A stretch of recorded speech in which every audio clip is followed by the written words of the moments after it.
अगर आप भी उस चीज़ का फ़ायदा उठाना चाहते हो तो 21 वर्ष होते होते आप आईएएस के पद को धारण कर लीजिए, इतना अंदर अपने जुनून रखिए। तो अगर आप भी यूपीएससी की तैयारी करना चाहते हैं, आईएएस बनना चाहते हैं, आईपीएस बनना चाहते हैं, आईआरएस बनना चाहते हैं, आईएफएस बनना चाहते हैं, तो इस वीडियो को पूरा देखिएगा, क्योंकि आज मैं आपको एक चीज़ नहीं बताने वाली हूँ बल्कि 5 चीज़ें बताने वाली हूँ। उसमें क्या क्या बताऊँगी बहुत ध्यान से सुनिएगा।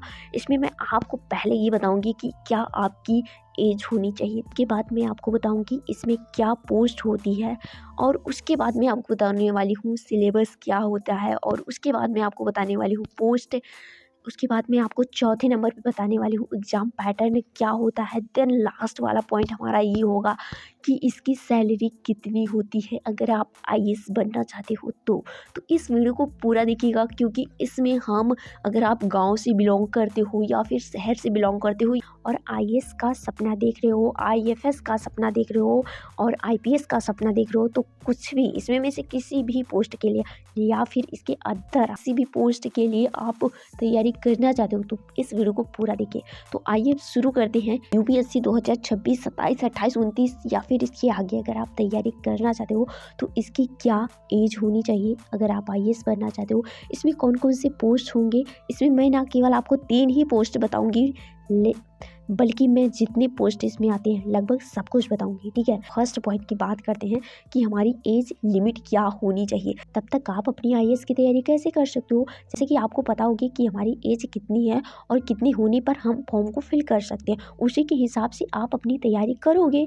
तो आइए अब शुरू कर देते हैं। यूपीएससी में आयु सीमा किसके लिए कितनी होनी चाहिए। ठीक है, उसमें चाहे वो जनरल हो, ओबीसी, एसटी या फिर अदर बैकवर्ड क्लास से आती हो। ठीक है, तो हर एक कैटेगरी के लोगों की जो एज लिमिट है वो मिनिमम 21 वर्ष होनी चाहिए। जब तक आप 21 वर्ष के नहीं होते हो आप इस फॉर्म को, इस पेपर को नहीं दे सकते हो। ठीक है, अधिकतम आयु क्या होनी चाहिए और न्यूनतम आयु क्या होनी चाहिए मैं बताती हूँ। ठीक है, अगर आप जनरल से बिलोंग करते हो तो आपकी उम्र 21 से लेकर 32 के बीच में होनी चाहिए। ठीक है, मिनिमम आयु 21, मैक्सिमम आयु यानी अधिकतम आयु 32 वर्ष होनी चाहिए। ठीक है, एंड उसके बाद अगर आप ओबीसी से बिलोंग करते हो तो की उम्र 21 है तो आप फॉर्म को फिल कर सकते हो मिनिमम, और मैक्सिमम 35 वर्ष होनी चाहिए। ठीक है, 3 साल यहाँ पर आपको छूट मिलती है। और अगर आप एसटी, एससी से बिलोंग करते हो तो आपकी आयु अधिकतम, ठीक है, अधिकतम 37 वर्ष होनी चाहिए।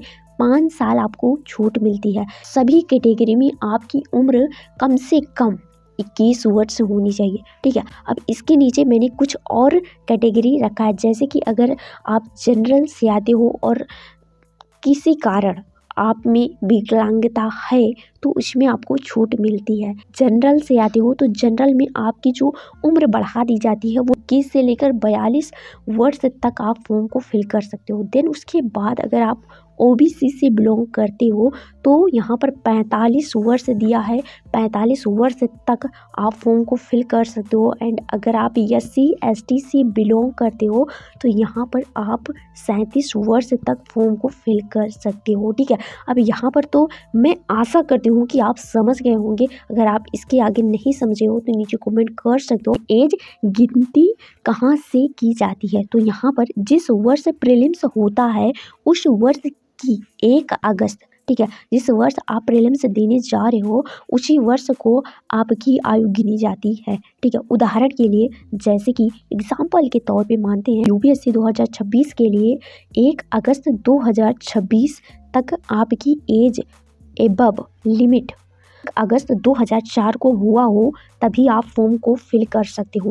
यहाँ पर हम देखते हैं 2 अगस्त 2000, ठीक है, 2004 को पैदा हुए हो भाई तो इस फॉर्म को नहीं फिल कर सकते हो आप। ठीक है, तो यहाँ पर इतनी मिनिमम ये आपकी जन्म होनी चाहिए। आप अपने हिसाब से अपनी कैटेगरी देखकर डिसीजन लीजिए। अब यहाँ पर अगर आपकी इतनी लिमिट है तो आप इस फॉर्म को फिल कर सकते हो, और इससे छोटे बच्चे अगर इस वीडियो को देख रहे हैं तो वो भी अपनी तैयारी करने के लिए तैयार हो जाए, क्योंकि छोटी उम्र रहेगी। और अगर आपने 2 साल के अंदर यूपीएससी की तैयारी कर लेते हो, ठीक है, तो आपकी उम्र 21 साल होते होते लगभग 18, 19, 20, 21 का, ठीक है। तो इसकी तैयारी कर सकता है और इस वीडियो को पूरा देख सकता है और इसका फुल फ़ायदा उठा सकता है, 100% उठा सकता है। उसे पता हो जाएगा कि यूपीएससी की जो तैयारी होती है वो भाई 2 साल के अंदर होती है इसकी तैयारी। अब आइए हम दूसरे स्टेप की बात करते हैं कि यूपीएससी में कितने प्रकार की पोस्ट होती है, यानी कि जो पोस्ट होती हैं वो कितने प्रकार की होती हैं। लोगों का जो सपना होता है वो लगभग 3 सपने होते हैं, 3 पोस्ट उनको चाहिए। जैसे कि अभी नीचे मैं बात कर दूँ, लेकिन इसके पहले कुछ बात करते हैं हम आपसे कि यूपीएससी सीएससी एक ऑल इंडिया एग्ज़ाम है जिसमें ग्रुप ए और ग्रुप बी सेवाओं पर भर्ती होती है, ठीक है। अब यहाँ पर बात करते हैं नंबर 1 पे ए की बात करते हैं कि जो लोगों का सपना ये होता है कि सबसे लोकप्रिय तीन ऑल इंडिया सर्विस हैं, ठीक है, जैसे कि आईएएस, आईपीएस और आईएफएस, ठीक है। इसके फुल फॉर्म अगर आप लिखना चाहते हो तो यहाँ पर फुल फॉर्म है, यानी कि Indian administrative service, Indian police service और इंडियन फॉरेस्ट सर्विस। यह अलग अलग एग्ज़ाम है पर प्रीलिम्स जो होता है आपका ये कॉमन होता है, ठीक है। अब यहाँ पर हम दूसरे नंबर पे आते हैं बी वाले सेक्टर पर कि जो हमारा यहाँ पर बी वाला है कि सेंट्रल ग्रुप ए सर्विस, ठीक है। ये जो आपका था, मतलब जो मैंने पहले ये 3 पोस्ट बताई है ये मेन होता है, लोगों का यही चॉइस होता है कि इसमें में से मुझे चाहिए। इसके अलावा भी कुछ पद हो, यहाँ पर अब हम देखते हैं कि सेंट्रल ग्रुप ए सर्विस में, ठीक है। तो यहाँ पर ये जो सारे पोस्ट हैं जैसे कि आईएएस, आईपीएस और आईएफएस के बाद इतने सारे और पोस्ट आपको मिल सकते हैं, ठीक है। अगर आपको वो पोस्ट नहीं मिलते हैं, आप उतना नंबर नहीं पाते हो तो यहाँ पर जैसे कि इंडियन फॉरेन सर्विस यानी कि IFS, Indian revenue service IRS यानी कि कस्टम जीएसटी के लिए, Indian audit account service, Indian railway traffic service, Indian defence account service, Indian civil account service, Indian information service, Indian postal service, Indian trade service. आगे बात करते हैं 30 यानी सी वाले में कि ग्रुप बी में कौन सी जो आपके सर्विस आते हैं। तो ग्रुप बी में जैसे कि यहाँ पर बात करते हैं जो मैंने ऊपर बताया वो मंत्रालय के तहत आते हैं, ठीक है। और जो इसके पहले मैंने बताया यानी ए वाला जो हमारा सेक्टर था वो केंद्र और राज्य के अंतर्गत आता है। दूसरा मैंने जो आपको बताया बी नंबर पे वो मंत्रालय के अंतर्गत आता है और जो ये तीसरा है ये केंद्र शासित प्रदेश के अंतर्गत आता है, ठीक है। जैसे कि डेनिश और डेनिप्स यहाँ पर ये हैं एंड यहाँ पर Pondicherry civil service, Pondicherry police service, ठीक है। ये केंद्र शासित प्रदेश के अंतर्गत आती हैं ये सर्विस। अब तीसरे पॉइंट की बात करते हैं क्योंकि मैंने 2 पॉइंट बता दिया और मैंने कहा है आपको 5 पॉइंट बताने के लिए, ठीक है। तो यहाँ पर हम शुरू करते हैं यूपीएससी प्रीलिम्स में कितने पेपर होते हैं, ठीक है। अब यूपीएससी में कितने पेपर होते हैं तो मैं आपको बताना चाहूँगी कि यहाँ पर यूपीएससी के जब आप फॉर्म को फिल करते हो तो यहाँ पर 2 पेपर होते हैं, एक तो जीएस का होता है और एक सीसेट का होता है, ठीक है। अब यहाँ पर मैं आपको ऐसे मोटा मोटा बता दे रही हूँ कि अगर आप आईएएस की तैयारी करते हो तो यहाँ पर आपको 3 चरणों से गुजरना होता है। पहला नंबर प्रीलिम्स होता है, ठीक है, और दूसरा नंबर आपका मेंस होता है और तीसरा नंबर आपका होता है इंटरव्यू, ठीक है। तो अगर आप इन तीनों को क्वालिफाई कर लेते हो तो आप आसानी से आईएएस बन सकते हो, लेकिन आपके अंदर यही नहीं है, यही तीनों फेज नहीं है, इसके अंदर 2 फेज है, ठीक है। मैं कलर पेन का चेंज करती हूँ।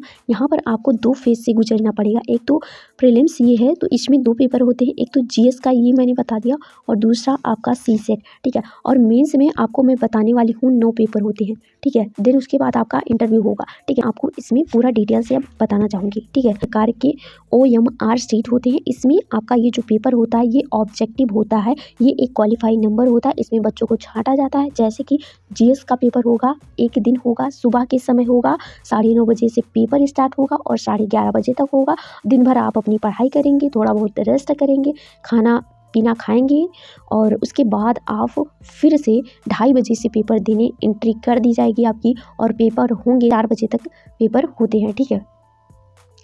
तो यहाँ पर अब हम बात करते हैं कि जीएस का पेपर होगा जो 100 क्वेश्चन होंगे और 200 नंबर का होगा और सीसेट का पेपर होगा जो शाम के समय होता है, हमेशा क्वालिफाई होता है, यानी अगर आप 33% ले आते हो तो आपको पास कर दिया जाता है, ठीक है। अब यहाँ पर ये जो आपका जीएस का पेपर होता है ये कट ऑफ हर साल इसकी बनती है, ठीक है। अब यहाँ पर हम बात करते हैं दोनों पेपर एक ही दिन होता है, जैसा कि मैंने आपको पहले ही बता दिया। प्रीलिम्स से सिर्फ एक आपका स्कोरिंग टेस्ट होता है, इसका मार्क आपका मेंस में नहीं जोड़ा जाता है। मेंस के बारे में बताया, अब मेंस के बारे में मैं आपको बताती हूँ, ठीक है। मेंस में मैंने कहा कि 9 पेपर होते हैं, इसमें भाई लिखित पेपर होते हैं, इसमें सब्जेक्टिव पेपर नंबर होते हैं, ठीक है। अब ऐड नहीं किए जाते ये नंबर आपके जोड़े नहीं जाते हैं। 2 पेपर और होते हैं इसमें, ठीक है। जब आप लिखने जाओगे पेपर तो आप जैसे कि एक तो पेपर ए होगा और पेपर बी होगा। ए में क्या होगा, ये 300 नंबर का होता है।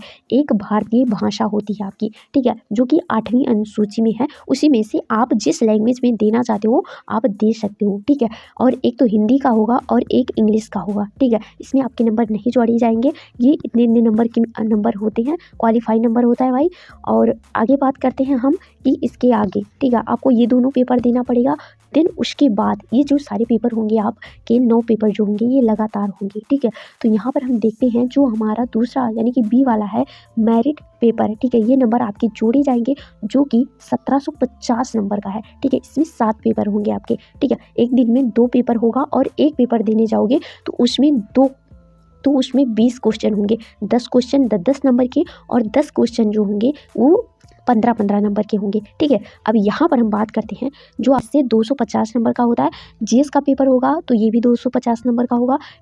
जो जीएस 2 होगा ये भी 250, जीएस 3 भी 250, जीएस 4 भी 250 और ऑप्शनल का 2 पेपर होगा, ठीक है। अगर आप हिस्ट्री चुनते हो, जियोग्राफी चुनते हो, आईआर चुनते हो, कुछ भी चुनते हो, ठीक है, आप अपने ऑप्शनल के हिसाब से आपको चुनना पड़ेगा, ठीक है।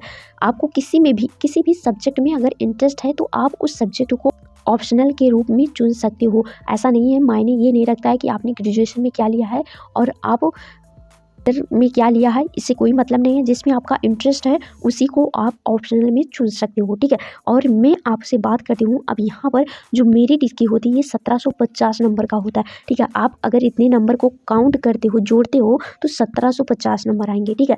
275 नंबर आपका अभी इंटरव्यू में भी जुड़वा देते हैं, ठीक है। तो यहाँ पर हम नीचे बात करते हैं भाई ये इतना पेपर होता है और इतने नंबर के होते हैं, ठीक है। अभी मैं आपको बताने वाली हूँ, घबराना नहीं है कि कितने इसके अंदर पेपर कौन कौन से सब्जेक्ट होते हैं, ठीक है। तो यहाँ पर हम बात करते हैं फिर इसके बाद अगर आप इस एग्ज़ाम को क्वालिफाई कर लेते हो तो यहाँ पर आपका होगा इंटरव्यू जिसमें 275 नंबर मिलेंगे और इसको सबको जोड़ दिया जाता है, ठीक है।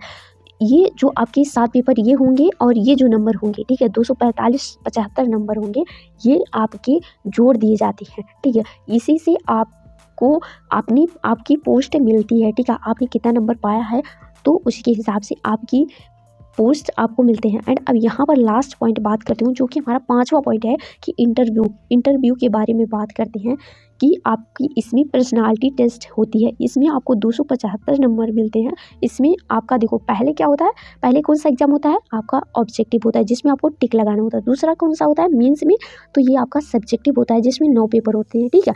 और यहाँ पर तीसरा हमारा होगा इंटरव्यू जिसमें आपको मौखिक यानी कि पर्सनालिटी टेस्ट आपकी देखी जाती है कि आपकी व्यवहार कैसे हैं, आप किस प्रकार से किसी चीज़ को यानी किसी भी चीज़ को आप कैसे प्रस्तुत करते हो। अगर आपसे कोई क्वेश्चन किया जाता है आपके बारे में तो आप उसे कैसे बताते हो, ठीक है। सारे नंबर ऐड कर दिया जाए तो लगभग तो आपके जो नंबर आएंगे ये 2025 नंबर आएंगे, ठीक है। अगर हम मेंस और प्रीलिम्स के नंबर को जोड़ते हैं तो, ठीक है, इसी में आपके नंबर इसी के हिसाब से आपको आपकी पोस्ट मिलती है, ठीक है। 6वें पॉइंट में मैंने इसमें ये ऐड किया है कि आपकी क्या सैलरी होती है, ठीक है। लास्ट में मैं आपको बताऊंगी कि कौन कौन से आपको सब्जेक्ट पढ़ने हैं, ठीक है। तो यहाँ पर यूपीएससी ऑफिसर की सैलरी कितनी होती है, देखो इसमें सैलरी आपको आप किस पोस्ट पे हो उसी के हिसाब से मिलती है, ठीक है। तो यहाँ पर आईएएस आईपीएस और आईएफएस और आईआरएस सहित ग्रुप ए में जो ऑफिसर आते हैं उनकी जो बेसिक पेमेंट होती है, बेसिक पे होती है वो 56,100 रुपये लेवल पे है, ठीक है।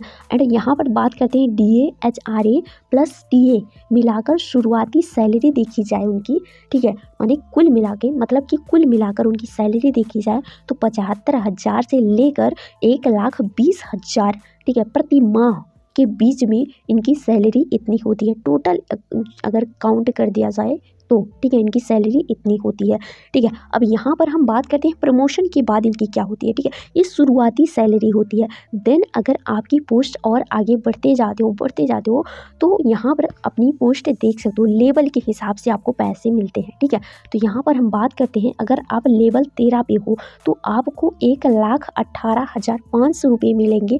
अगर आप लेवल 14 पे हो, ठीक है, तो यहाँ पर आपको 1,44,200 रुपये मिलने वाले हैं।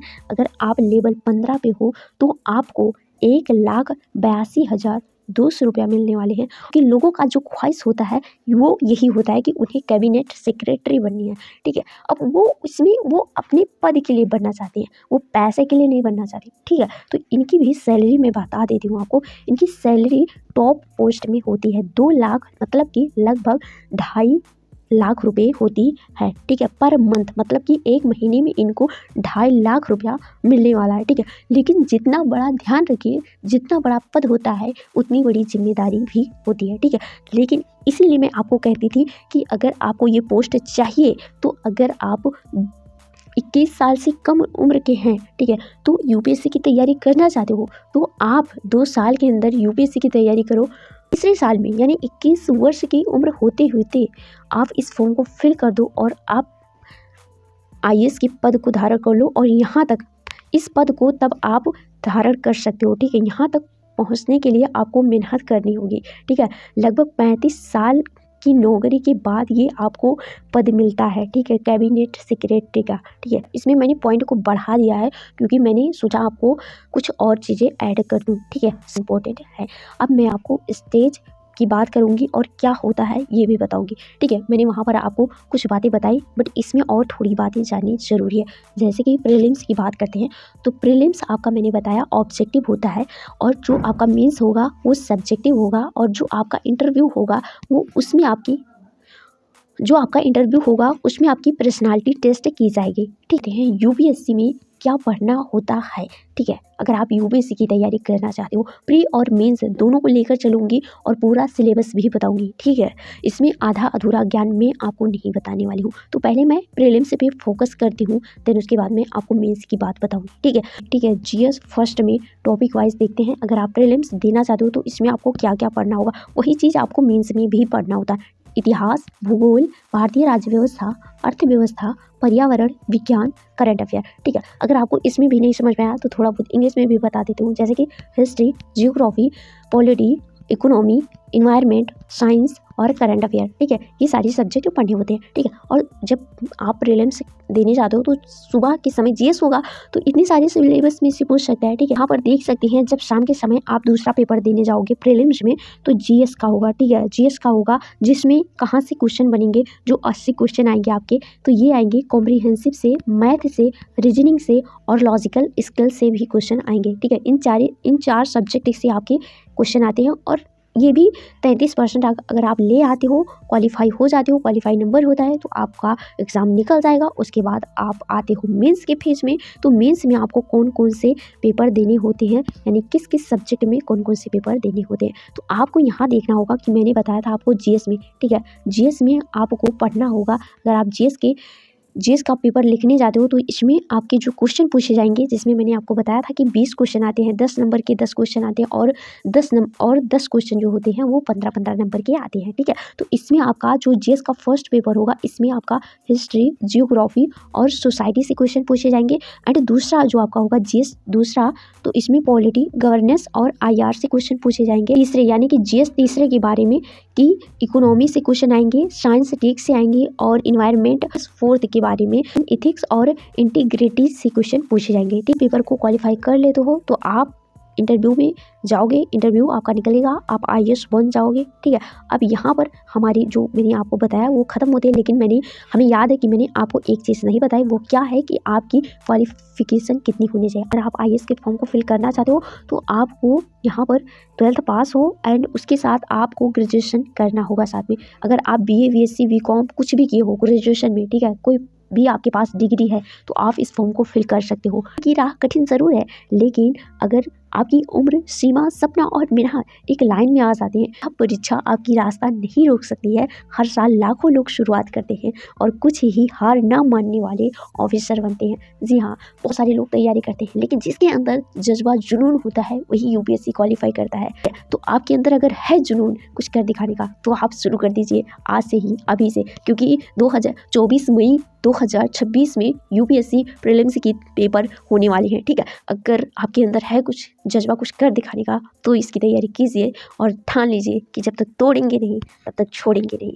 तो इस तरह की वीडियो के साथ मैं आपसे मिलती हूँ किसी नेक्स्ट वीडियो में, तब तक के लिए bye bye, tata, take care. और हाँ, अगर आपको इसका वीडियो चाहिए तो वीडियो के नीचे कमेंट करना होगा और टेलीग्राम का लिंक आपको वीडियो के डिस्क्रिप्शन में मिल जाएगा, वहाँ से आप इसकी PDF डाउनलोड कर सकते हैं। लेकिन हाँ, आपको वीडियो के नीचे कमेंट करना होगा कि आपको क्या अच्छा लगा और क्या नहीं, ठीक है। अगर आपको इसका PDF चाहिए तो आपको टेलीग्राम पे मिल जाएगा।